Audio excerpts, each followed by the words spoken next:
జీవించాలేను నేనయ్యా. నా ఒంటరి పయనంలో నా చెంటగా నిలిచావి, నే నడిచే దారుల్లో నా తోడై ఉన్నావి. ఊహలలో నా ఊసులలో నా ధ్యాస భాష వైనావి.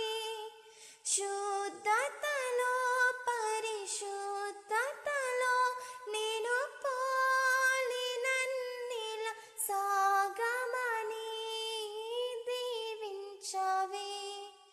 సమృద్ధిగా నీ సాక్షిగా